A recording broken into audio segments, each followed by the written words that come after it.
Welcome to the Magellan-class Cold Start training module. My name is Ava. I'm the UN Space Fleet's AI voice assistant. In this module, we will review the correct procedure for starting up the ship's fusion reactor and then supplying power to the vessel. The ship is currently in a cold and dark state, so for your safety, I have taken the liberty of turning on your torch for you. To begin, follow the waypoints on your HUD to the lower floor of the reactor room.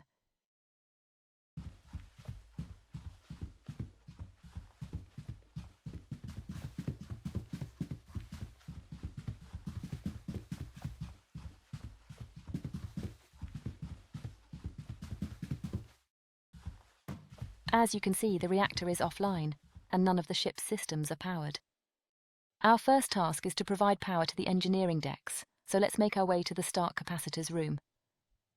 Follow the waypoints on your HUD to the startup distributor.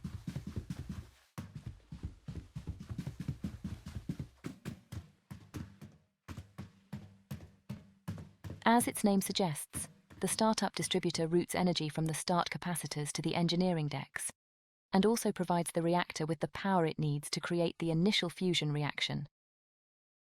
You'll notice the device is already powered because the start capacitors are fully charged. Let's go ahead and get some lights on by connecting all of the breakers. Start with the G-deck breakers, as indicated.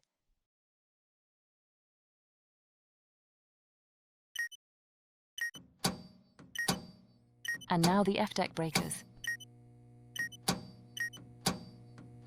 And finally, the reactor supply. Excellent, now we can see what we're doing. You can go ahead and turn off your torch by pressing T. The reactor controls should now be online, so let's walk back to the reactor room and take a look.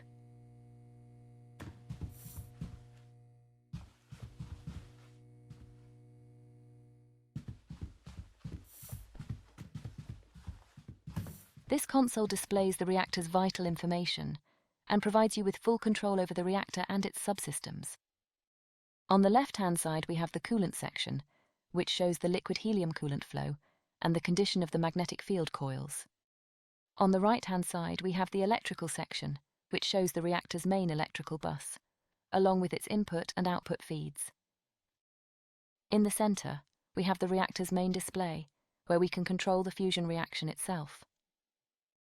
As you can see from all of these alarms, it would be impossible to initiate a stable fusion reaction under the current conditions, so let's fix that. The first thing we need to do is supply power to the reactor's internal bus, so go ahead and... Great! Now that the reactor has power, we can activate the vacuum pump to start purging the confinement chamber. The chamber pressure should now be dropping. To sustain a fusion reaction, we need an internal pressure of less than 10 nanopascals. While we wait for the confinement chamber to reach its target pressure, let's take care of the reactor's fuel and coolant supplies.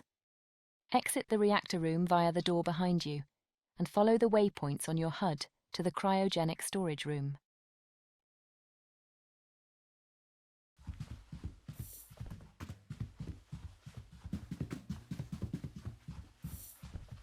These storage tanks hold all of the cryogenic fluids that are used to both fuel and cool the reactor.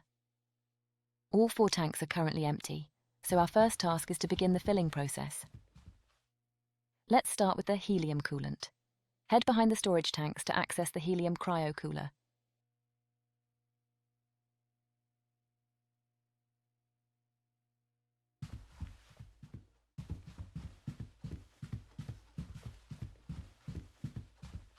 The cryo coolers use a process called magnetic refrigeration to convert gas into a cryogenic fluid, before pumping it into the connected storage tank. Start up the helium cryo cooler now. Excellent. Now if you turn around, you'll find the helium refill valve located on the back wall. These valves control the flow of gases harvested by the ship's gas collection hardware, which is located on the underside of the forward hull. Go ahead and open the helium supply valve now to begin supplying the cryo cooler with helium gas. If you turn around again and inspect the display screen connected to the helium tank, you should be able to confirm that the tank is now filling with fluid. We now need to perform the same sequence of events for the other 3 tanks. Head over to the helium-3 cryocooler next. Helium-3 is the first of 2 fuels used in the fusion reaction. As before, power up the device using its user interface. And now open the helium-3 refill valve behind you to start filling its associated tank. Next, we need to start filling the 2 deuterium tanks, so let's head over to the other side of the room. Deuterium, also known as heavy hydrogen, is the second of the 2 fusion fuels. We store double the amount of deuterium compared to helium-3, because deuterium also fuels the reactor's neutral beam injectors. As before, turn on the first deuterium cryocooler, and now the first deuterium refill valve behind you. Next, turn on the second deuterium cryocooler, and now the second deuterium refill. Okay, perfect. All 4 storage tanks should now be filling with cryogenic fluids. For our next task, we now need to engage the cryopumps in order to start supplying the reactor with everything it needs. Make your way around to the other side of the tanks and locate the deuterium tank outflow valve. Open the deuterium outflow valve. Next, power on the pump itself using the button indicated on its... Excellent. That's half of the fuel mix taken care of. Now head over to the helium-3 tank outflow valve so we can complete the fuel supply.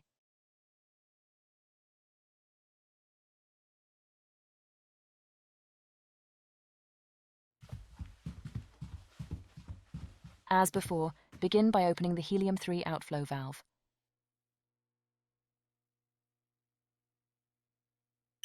And now engage the helium-3 cryopump.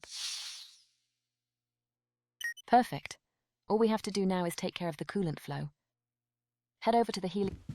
Now open the helium outflow valve. And finally, power on the... There we go. The reactor is now being supplied with all the fuel and coolant it needs. Follow the waypoints back to the reactor room, where we have just a few more valves to open.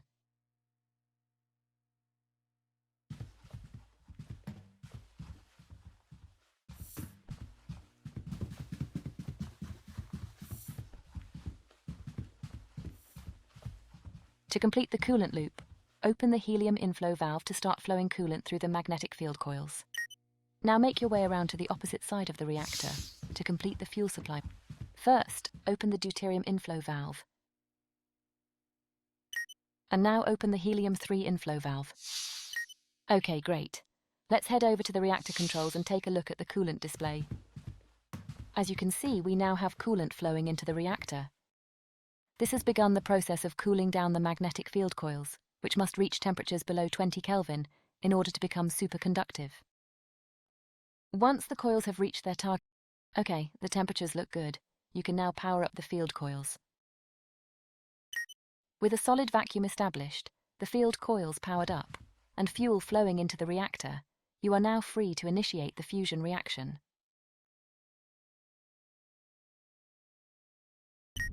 Congratulations! You have now successfully started the fusion reactor.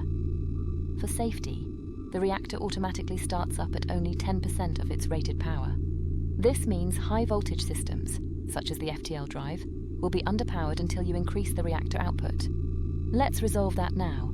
Increase the power level to 100%. You'll notice that you can increase the power beyond 100%, but doing so for an extended period will overheat the reactor, causing damage and forcing an uncontrolled shutdown. Okay, we now need to provide power to the rest of the ship. With the reactor now powering itself, you can go ahead and switch the internal bus mode from startup to supply. Perfect. If we now head around to the opposite side of the reactor output distributor should now be powered up. This device distributes the reactor's output to the ship's high-voltage systems, which are in fact the only systems powered directly by the reactor. The rest of the ship is powered by 48 individual battery arrays, which we now need to begin charging using the reactor's output. Go ahead and connect all 5 of the output breakers. Excellent. If you turn to your left, you'll see the 5 high-voltage distributors are now coming online. Head over to the main battery distributor.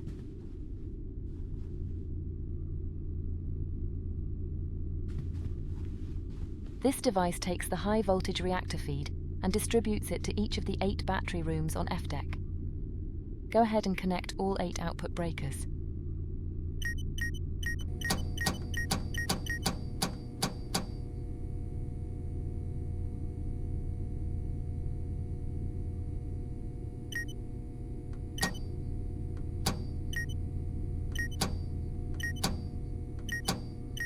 Perfect. The battery arrays should now be charging, but we should perform a visual inspection to make sure. Follow the waypoints on your HUD to port battery room 1.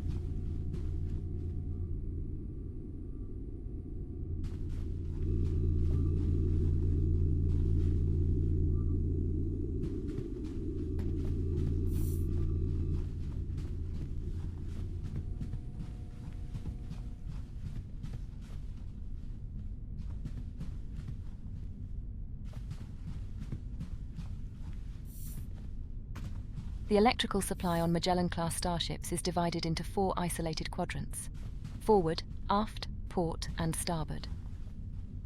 For increased redundancy, each quadrant is powered by 2 physically isolated battery rooms just like this one. Should the battery arrays in one room cease to function for any reason, the arrays in the second room will continue providing power to that particular quadrant. Similarly, power to one quadrant can be lost entirely, without impacting the supply to the remaining 3 quadrants. Okay, let's take a look at one of the... On the left-hand side of the user interface, you have controls for managing the input and output breakers. And in the center, you have controls and information relating to this array's 10 solid-state battery cells. If we did everything correctly, all of the cells should now be slowly charging up. For the next step, we now need to connect each of the 8 battery rooms to the ship's electrical grid. This task will take us into the ship's labyrinth of maintenance tunnels, so be sure to watch your head. Follow the waypoints on your HUD to port battery.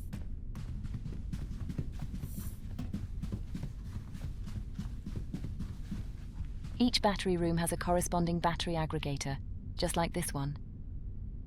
These devices perform load balancing and also combine each room's 6 individual battery arrays into a single high-voltage feed. Go ahead and connect the output breaker now, which will connect this set of battery arrays to the ship's electrical grid. Okay, 1 down and 7 more to go. Next, head over to port battery aggregator 2. As before, connect this aggregator's output breaker. That takes care of the port battery rooms. Let's make our way to the forward quadrant next.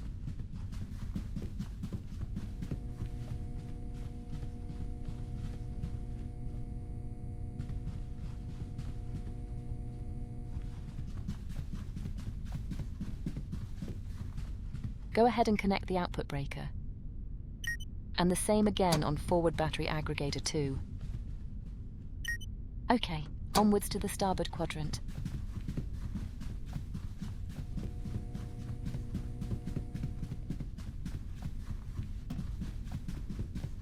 Same again. And the second starboard aggregator. Almost done. Just the aft quadrant to go.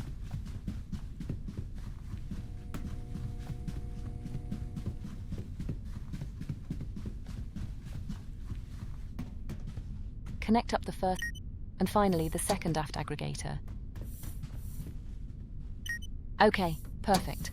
All 48 of the ship's battery arrays are now connected to the electrical grid. All we have to do now is supply power to the ship's remaining decks, and then perform a few cleanup tasks. We can do most of that from the reactor room, so let's head there now. Follow the waypoints on your HUD to the forward deck distributor.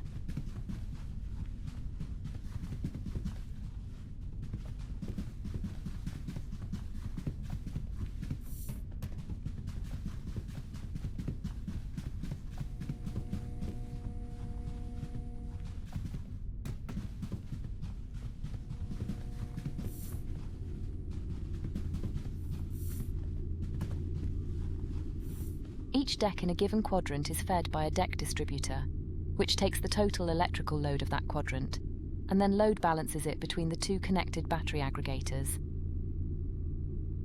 Go ahead and connect the output breakers for all 7 decks in this quadrant.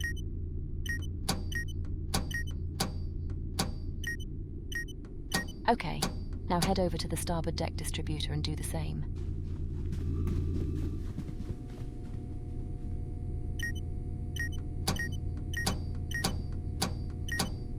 And now the aft deck distributor.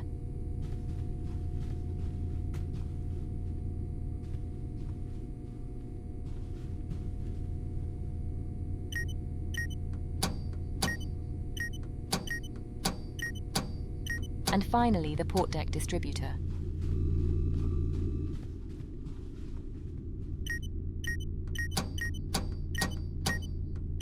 Perfect.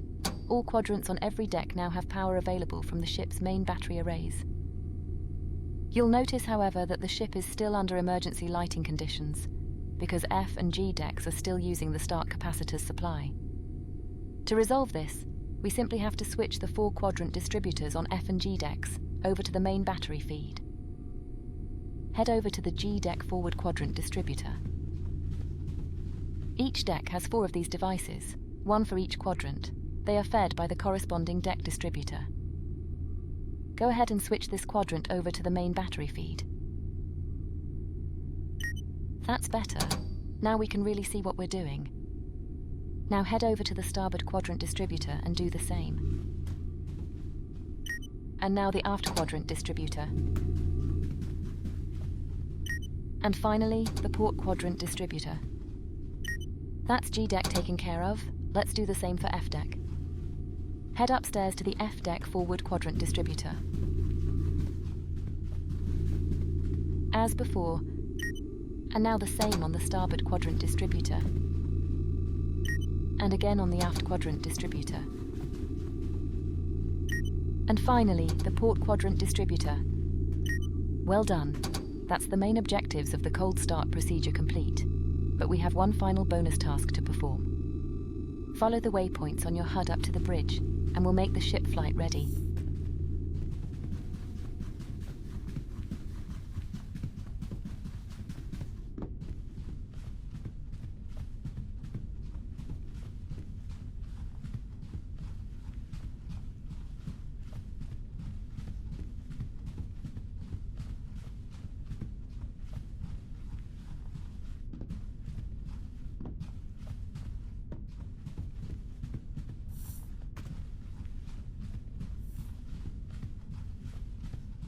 The lights and bridge systems are still turned off, so let's bring everything online. Head over to the A deck distributor in the engineering alcove.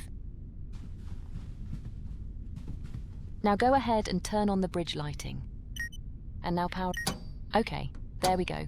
You have successfully started the fusion reactor, routed power to all of the ship's decks, and brought the bridge online into a flight-ready state. This concludes the Magellan-class Cold Start training module. Good luck, and I hope you'll join me again in future training modules.